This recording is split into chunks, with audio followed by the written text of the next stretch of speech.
Déployée par le gouvernement depuis le 3 septembre 2020, France Relance soutient les forces vives du territoire face à l'impact de la crise sanitaire et les accompagne pour relever le défi de la transition écologique. Découvrez dès maintenant les structures accompagnées en Haute-Marne ainsi que leurs projets sur les réseaux sociaux et le site internet de la préfecture à travers de courtes capsules vidéo. La deuxième journée du meeting international de natation s'est achevée aujourd'hui. Arnaud Massard, coordinateur technique, sera avec nous pour en parler. Les Gilets jaunes sont de retour à Saint-Dizier. Le festival Eclectic Rock bientôt lancé à Vitry-le-François et à Saint-Dizier. Un nouveau tiers-lieu de travail en milieu rural a vu le jour dans la Meuse.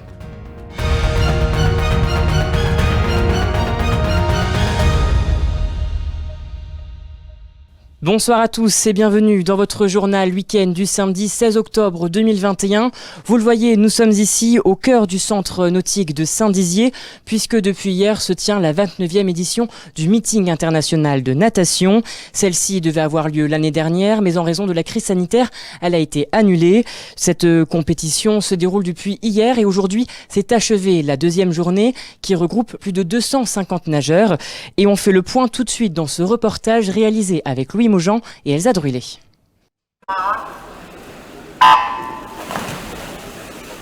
Ce samedi débute la deuxième journée du 29e meeting international de natation. Durant toute la matinée et l'après-midi, les nageurs ont concouru dans des épreuves de nage libre, de brasse, de dos et de 100 mètres 4 nages. Si c'est l'occasion pour certains de se qualifier pour des championnats d'Europe ou du monde, pour d'autres il s'agit plutôt d'évaluer leur niveau au sortir de la crise sanitaire. Alors c'est vrai que c'est compliqué parce que depuis 2 ans, ils n'ont pas pu nager, ou très peu, donc c'est vrai qu'on veut voir où ils en sont. On est ici pour nager et améliorer nos temps. Pour l'instant j'ai fait qu'une course et ça s'est pas très bien passé, mais on reste courageux et on va se battre pour les autres courses. Pareil pour moi, j'ai pas amélioré mon temps, mais bon après, on peut pas toujours l'améliorer. Le niveau de certains nageurs suscite l'admiration et donne de la motivation aux autres pour continuer à redoubler d'efforts lors de cette deuxième journée. Je crois que de côtoyer du très haut niveau, je pense que c'est vraiment un plus pour eux. Et puis d'être fier, j'espère, d'avoir un meeting de ce niveau à Saint-Dizier. Ouais, c'est vrai que c'est impressionnant et ça peut montrer où c'est qu'on peut aller et c'est cool. Ouais, surtout Jordan Potin qui est un Français, c'est vrai que ça fait toujours un peu rêver de voir son niveau. Ça donne plus envie parce que tu as envie de faire leur temps. C'est vrai que même sans les connaître, on voit qu'il y a beaucoup de niveau quand même. J'ai l'impression d'être une enfant le jour de Noël. Puis en fait on retrouve le track comme quand on voit quand les gens basiques entre guillemets ils revoient une star, moi c'est les nageurs quoi. Voilà. Là j'ai vu Jordan Patin tout à l'heure et à vrai dire ça m'a un peu perturbée mais c'est tout. Il y a quand même eu des nageurs des JO donc c'est pas rien, on les voit à la télé d'habitude. Il y en a que je connais pas le nom, je me suis dit mais lui je l'ai vu à la télé, c'est assez impressionnant. Et ces stars de la natation se sont battus corps et âme afin de se qualifier aux championnats nationaux, Jordan Potin et Anna Keshai dominant la catégorie 400 nage libre. Après l'effort, le réconfort, ce soir est organisé un gala avec spectacle de natation artistique réunissant tous les compétiteurs pour passer un moment chaleureux au centre nautique de Saint-Dizier. Et voilà, vous le venez de le voir, les courses se succèdent ici à Saint-Dizier. Rappelons que cet événement est crucial pour de nombreux nageurs, puisque ce meeting est qualificatif pour de nombreux championnats internationaux et nationaux. Arnaud Massard, directeur technique du COSD Natation et organisateur de ce meeting, est avec nous pour en parler ce soir. Bonsoir Arnaud. Bonsoir. Alors première question, nous sommes à quelques minutes de la grande soirée de gala où vont se jouer les différentes finales. Quel est le niveau pour cette année dans ce meeting ? Je crois que le niveau est encore une fois exceptionnel, même si cette année on regrette quand même plusieurs forfaits à cause du Covid. C'est vrai qu'on va retrouver de nombreux nageurs qui étaient aux Jeux Olympiques. Je ne sais pas, peut-être une quinzaine en tout. On a des noms justement de ces nageurs ? On a des noms, on va dire qu'on a Maxime Grousset notamment côté français, qui sera favori du 100 mètres nage libre, qui a terminé 4e au jeu, qui est champion de France en ayant battu un certain Florent Manodou. Donc ça donne un peu le niveau. Et justement, un petit palmarès des éditions passées. On avait Laure Manodou justement qui est venu aussi ici, Frédéric Bousquet et Amaury Levaux donc présents en 2019. C'est important d'avoir justement des têtes d'affiche dans ce meeting ? Non, mais c'est sûr que, encore une fois, je crois que les têtes d'affiche donnent vraiment de la valeur au meeting. Donc après, c'est fabuleux. Et cette soirée de gala, du coup, pourquoi elle est cruciale ? Donc c'est les finales, on le sait, mais finalement, pourquoi elle est tant attendue ? Je crois qu'elle est attendue parce que... en priorité, on a également de la natation synchronisée, qui n'est plus de la natation synchronisée, mais de la natation artistique. C'est vrai que pour le public, c'est une chose qui est importante. Et puis après, c'est vrai que ce sont que des finales. Donc les finales, c'est quand même un plus pour tout le monde. On va chercher un meilleur score, c'est ça ? On va chercher un meilleur score, on va chercher une toute petite prime. Et puis voilà, quoi. Et au début, justement, de la première question, vous avez évoqué la crise sanitaire qui a impacté, justement, le meeting l'an passé. Comment ça s'est fait pour cette année, justement, d'organiser cet événement en lien avec la crise sanitaire ? Disons que c'était très compliqué parce qu'entre les pays qui étaient classés pays rouge, pays orange, pays vert, entre les nageurs à qui on a dit qu'ils ne pouvaient pas participer cette année et qui, un mois après, donc il y a 15 jours, pouvaient participer, c'était trop tard. Entre ceux qui avaient prévu de venir et puis qui se retrouvent dans l'impossibilité de venir à 15 jours, enfin, c'était très compliqué. Et puis je crois que même à l'étranger, la France, je pense qu'on n'est pas plus mal qu'ailleurs, mais on va dire que dans certains pays, on a l'impression qu'on est quand même un pays où la crise est très importante. Et en effet, très importante, mais qui nous permet d'organiser ce meeting-là. Merci Arnaud d'avoir répondu à ces questions. Et on retrouve tout de suite les Gilets jaunes qui étaient de retour à Saint-Dizier. Énergie, gasoil, passe sanitaire, richesse, tant de sujets qu'ils dénoncent inégalitaires. L'objectif de cette mobilisation pour eux est d'obtenir des réformes sociales. Et on écoute tout de suite leurs revendications au micro de Thibaut Combes. C'est toujours les mêmes, le gaz, l'augmentation du gaz, l'électricité, les gens n'arrivent plus à vivre. Le pass sanitaire, l'obligation vaccinale, si on ne fait pas ci, on aura des amendes. Enfin bref, voilà, on n'est pas écouté, quoi. Faut que le gouvernement, le gouvernement, les élus, nos élus, ils nous écoutent au bout d'un moment, parce qu'on en a marre, on a ras-le-bol. Il y a de la casse sociale. Les gens qui sont là, ce sont les gens qui travaillent, qui souffrent au quotidien, les gens qui se lèvent tôt, qui vont dormir tard, voilà, qui n'arrivent pas à finir leur fin de mois. Donc pendant que Macron fait la fête parce qu'il a marqué un but, nous on ne fait pas la fête, on souffre. Donc justement, on se rassemble pour rappeler aux citoyens que les Gilets jaunes, c'est pas mort, mais aussi que justement, la démocratie est en danger. Parce qu'au-delà du pass sanitaire et des problèmes de taxes, il y a aussi un manque de débat démocratique sur l'avenir du pays. Mais les gens en colère, on ne peut pas les contrôler. Macron ne pourra pas les contrôler, ne pourra pas les acheter avec des chèques de 100 €, les chèques carburant, chèques alimentaires, chèques ci, chèques là. Ce n'est pas en achetant et en cassant la caisse que Macron va régler le problème social. C'est en faisant de vraies réformes structurelles, de vraies réformes sociales pour permettre aux gens de vivre de leur travail. Voilà, pas compliqué. Et on passe à présent à l'image du jour. Elle s'appelle Léna Massinger. C'est la nouvelle Miss Champagne-Ardenne 2021. Elle représentera l'ex-région au concours Miss France le 11 décembre prochain à Caen. La Vitriate Amy Gaucher a quant à elle été élue première dauphine. Le festival Eclectic Rock sera de retour dès ce 23 octobre à Vitry-le-François et à Saint-Dizier.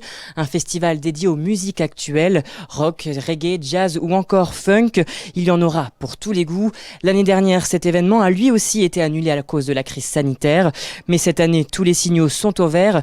La salle des Fuseaux, en passant par l'Orangerie à Vitry-le-François, accueilleront les spectateurs pour profiter de cette programmation.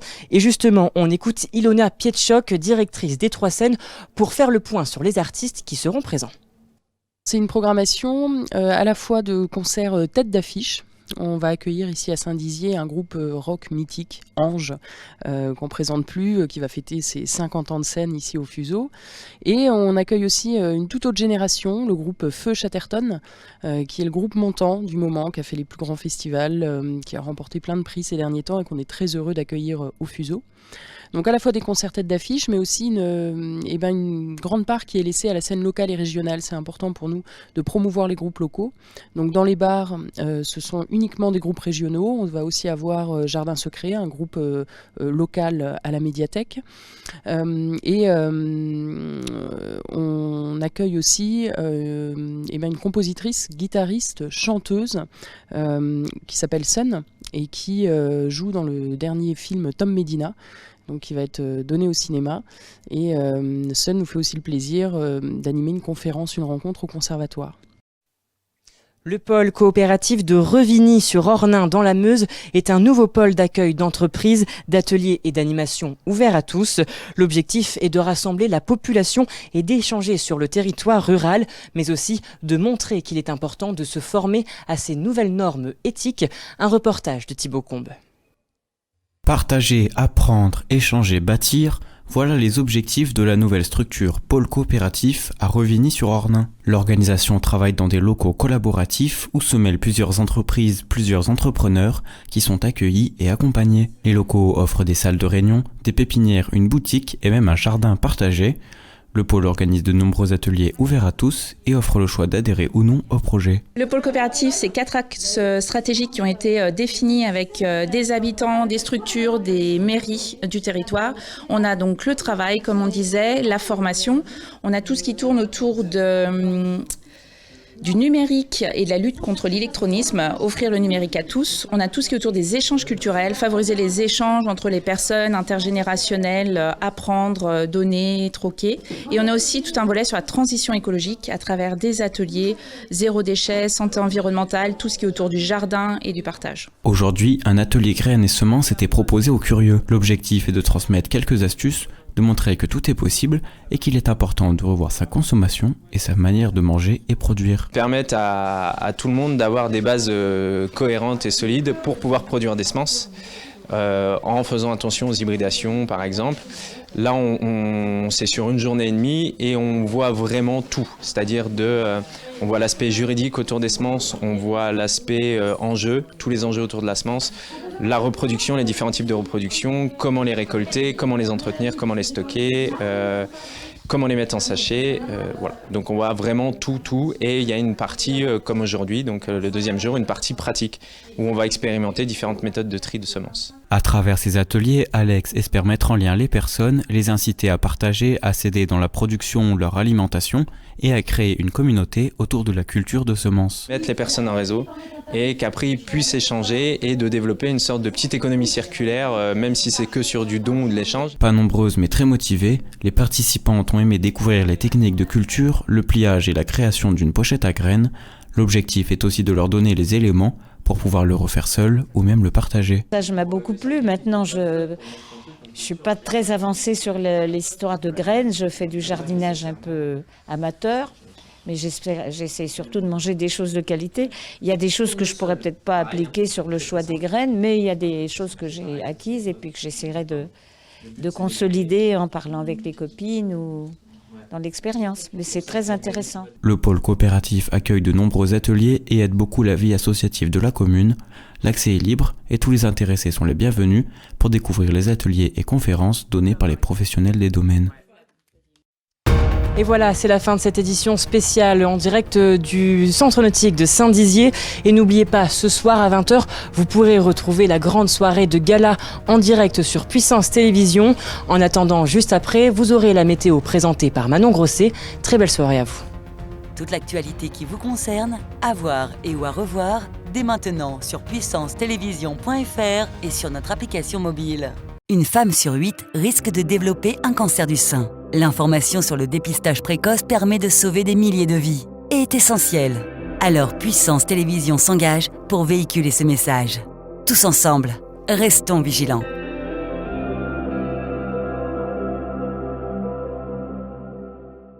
Besoin d'envoyer des fichiers, même de très très gros fichiers? Suisse Transfert. Jusqu'à 50 Go, gratuit, sans inscription, et vos données restent en Suisse.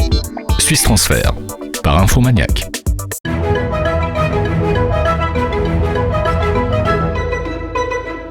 Bonsoir à tous, demain matin des éclaircies seront attendues sur l'ensemble du triangle. Côté température, on annonce 4 degrés à Chaumont. Demain après-midi, pas de changement dans le ciel. On attend jusqu'à 15 degrés à Vitry-le-François.